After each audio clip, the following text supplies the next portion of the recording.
ये कहानी है शाका की, जो अपना गांव छोड़कर शहर जाता है ताकि कुछ पैसा कमाकर घर भेज सके। शाका को एक अच्छी कंपनी में नौकरी मिल भी जाती है और हर महीने वह अपना घर पैसा भेजता है। लेकिन एक दिन शाका को जुगनू का फोन आता है जो कहता है, शाका हम बर्बाद हो गए हैं। इस पर शाका कहता है, क्या हुआ बाबा? जुगनू कहता है, शाका गांव में कालिया डॉन आया था और गांव में सब कुछ बर्बाद करने के बाद गांव के सभी जवान लड़कों को अपने साथ कैदी बनाकर माइन में काम करने के लिए जबरदस्ती ले गया है, जिसमें तुम्हारा भाई जोजो भी है। ये सुनते ही शाका फौरन गांव के लिए निकल पड़ता है। शाका जुगनू से मिलता है और कहता है, आप परेशान मत होइए, मैं जोजो और बाकी सबको वापस ले आऊंगा। फिर शाका कालिया डॉन की तलाश में निकल पड़ता है। दूसरी तरफ कालिया डॉन सबको माइनिंग साइट पर काम में लगा देता है और जो आवाज उठाता है उसको खूब पीटता है। जोजो दिल ही दिल में कहता है, मेरा भाई शाका आएगा ही होगा यहाँ। शाका की मुलाकात बशीरा से होती है, जिसका गाँव भी कालिया डॉन ने बर्बाद कर दिया था। वो शाका को कालिया डॉन के अड्डे और माइन के बारे में बताता है कि कालिया डॉन ने पूरी एक गैंगस्टर की आर्मी बना रखी है, जिसे मारकर कालिया डॉन को मारना बहुत मुश्किल है। ये सुनकर शाका बशीरा से कहता है, क्या पुलिस कुछ नहीं करती? जिस पर बशीरा कहती है, यहाँ कालिया डॉन का राज चलता है, यहाँ पुलिस का आना बेमाना है। एक बार एक इंस्पेक्टर शेर सिंह अपनी पुलिस फोर्स लेकर कालिया डॉन के एरिया में गया था, लेकिन कालिया डॉन ने उसको भी मारकर अपना गुलाम बना लिया। ये सब कुछ सुनने के बाद शाका खुद मजदूर बनकर माइन में जाने का फैसला करता है। शाका खुद मजदूर बनकर खदान में जाने के लिए एक गांव में आता है, जहां कालिया डॉन अगला हमला करने वाला था। जैसे ही शाका गांव में पहुंचता है, कालिया डॉन का दायां हाथ डाकू मुराद आता है और कालिया डॉन के कहने पर शाका को पकड़कर अपने साथ खदान में ले जाता है। जैसे ही शाका खदान में पहुंचता है, वह बाकी लोगों की हालत देखकर हैरान रह जाता है। सब ऐसे लग रहे थे जैसे दिन रात लगातार काम कर रहे हों और कई दिनों से सोए न हों। शाका उन सब में जोजो को ढूंढता है, लेकिन उसे जोजो कहीं दिखाई नहीं देता, जिस पर शाका सोचता है कि कहीं जोजो के साथ कुछ गलत तो नहीं हो गया। दिन भर शाका खदान में काम करता है ताकि डाकू मुराद को शक न हो। फिर जब रात को शाका जोजो के बारे में सोच रहा होता है, तभी जोजो उससे मिलने आता है और दोनों एक दूसरे को गले लगा लेते हैं। जोजो शाका से कहता है, भाई मुझे यहाँ नहीं रहना। जिस पर शाका जोजो से कहता है, मैं आ गया हूँ ना, सब ठीक हो जाएगा। फिर अगले दिन शाका की मुलाकात इंस्पेक्टर शेर सिंह से होती है, जो अब यही खदान में मजदूरी वाली जिंदगी जी रहा था। वो शाका को यहाँ के सब राज बताता है कि यहाँ सभी लोग अपना बदला लेना चाहते हैं, बस उन्हें एक नेता की जरूरत है और कालिया डॉन की फौज इतनी बहादुर नहीं है। शाका अब सब समझ गया था कि उसे क्या करना है। वो शेर सिंह से कहता है, तुम लोगों को तैयार रखना, जब मैं कहूंगा तब तुम कालिया डॉन के आदमियों पर हमला कर देना। बाकी कालिया डॉन और डाकू मुराद को मैं देख लूंगा। अगले दिन जब जोजो खदान में काम कर रहा होता है, तभी कालिया डॉन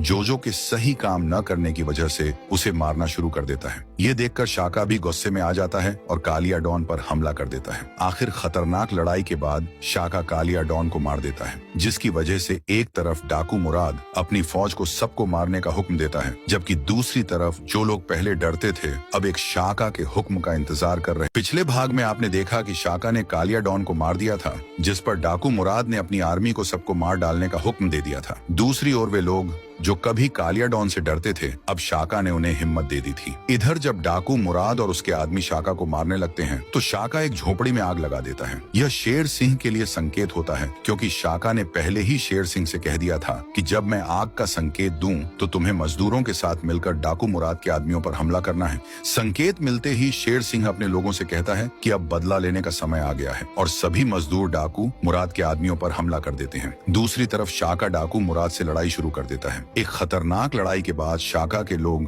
डाकू मुराद की आर्मी को मारकर भगा देते हैं, जबकि शाका भी डाकू मुराद को हराकर उसे कैदी बना लेता है। अब क्योंकि शाका ने सबको कालिया डॉन से आजाद करवा दिया था, इसलिए सब लोग अब शाका को अपना नेता मान लेते हैं और शाका खुद फरसगढ़ को अपने नियंत्रण में ले लेता है, ताकि यहाँ फिर से कोई आकर लोगों पर जुल्म न कर सके। यहीं से शाका के राज की कहानी शुरू होती है, जहाँ मजदूर डर की वजह से नहीं बल्कि शाका की मोहब्बत में खुशी से काम करने लगते हैं। शाका अपना भाई जोजो को फरसगढ़ से बाहर भेज देता है ताकि वो सुरक्षित रह सके, लेकिन यह जंग यहीं खत्म नहीं होती, क्योंकि भले ही फरसगढ़ पर कालिया डॉन राज करता था, मगर इस पर कुछ और ऐसे लोग भी नजर गड़ाए बैठे थे जो कालिया डॉन से डरते थे। लेकिन अब जब शाका ने फरसगढ़ को अपना बना लिया है, तो वे गैंगस्टर भी शाका पर हमला करके फरसगढ़ पर राज करना चाहते हैं। तो दोस्तों, अब सवाल यह है, क्या शाका फरसगढ़ को बचा पाएगा या नहीं? एक तरफ शाका हर चीज से अनजान फरसगढ़ में खुश था कि अब यहाँ शाका के राज में कोई किसी पर जुल्म नहीं करेगा, सबको अच्छा खाना दिया जा रहा था, हर मजदूर खुशी खुशी काम कर रहा था। लेकिन दूसरी तरफ बिल्ला डॉन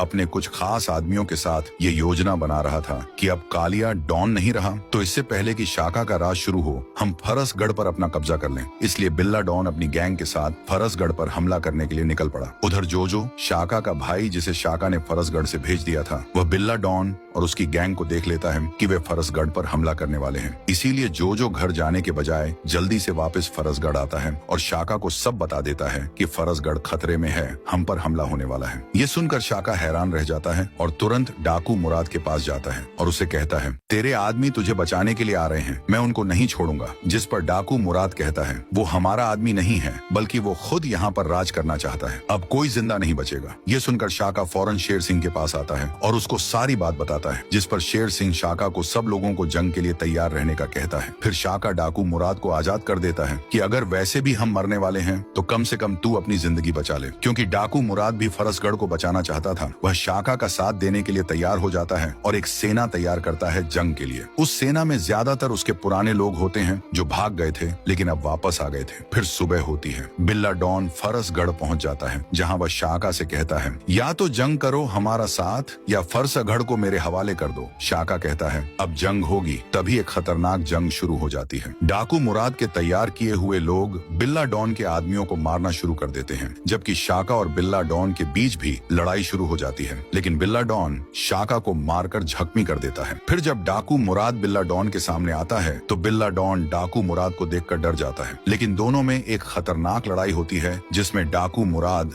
बिल्ला डॉन को भगा देता है, जिसकी वजह से फिर एक दफा शाका के लोगों की जीत हो जाती है। लेकिन क्योंकि डाकू मुराद खुद भी आजाद था और उसके लोग भी अब उसके साथ थे, तो वह शाका को धोखा देकर खुद फरसगढ़ को अपने कब्जे में ले लेता है और शाका और उसके वफादार शेर सिंह को अपने पास कैदी बना लेता है। तो दोस्तों, अब सवाल ये है, क्या डाकू मुराद फिर से फरसगढ़ में जुल्म शुरू कर देगा या शाका ऐसा नहीं होने देगा? फरसगढ़ एक दफा फिर अंधेरों में डूब गया। शाका और शेर सिंह, जिन्होंने अपनी जान देकर लोगों को आजादी दिलाई थी, अब खुद डाकू मुराद की कैद में थे। मजदूर जो कल तक आजादी का जश्न मना रहे थे, अब फिर से खौफ के साए में आ गए। डाकू मुराद ने अपना राज शुरू कर दिया। उसने कहा, अब फरसगढ़ पहले से भी ज्यादा लोहे की जंजीरों में बंधा होगा। जिसने भी शाका का साथ दिया उसका अंजाम खौफनाक होगा। मगर ये बात डाकू मुराद भूल गया कि शाका सिर्फ एक फर्द का नाम नहीं, वो एक सोच बन चुका था। हर मजदूर के दिल में शाका की मोहब्बत और इज्जत बस गई थी। इधर जोजो चुपके मजदूरों के बीच में एक नई फौज खड़ी करने लगा। उसने शाका की सिखाई हुई बातें याद दिलाईं। जुल्म कभी हमेशा नहीं रहता, राह दिखाने वाला एक दिन वापस जरूर आता है। जोजो का इरादा था कि वो अपने भाई शाका को आजाद करवाएगा और फरसगढ़ को फिर से जुल्म से निजात दिलाएगा। दूसरी तरफ शाका शेर सिंह से कहता है, अगर हम यहाँ कैद रहे तो डाकू मुराद इन लोगों पर जुल्म करेगा जिन्होंने हमारा साथ दिया था।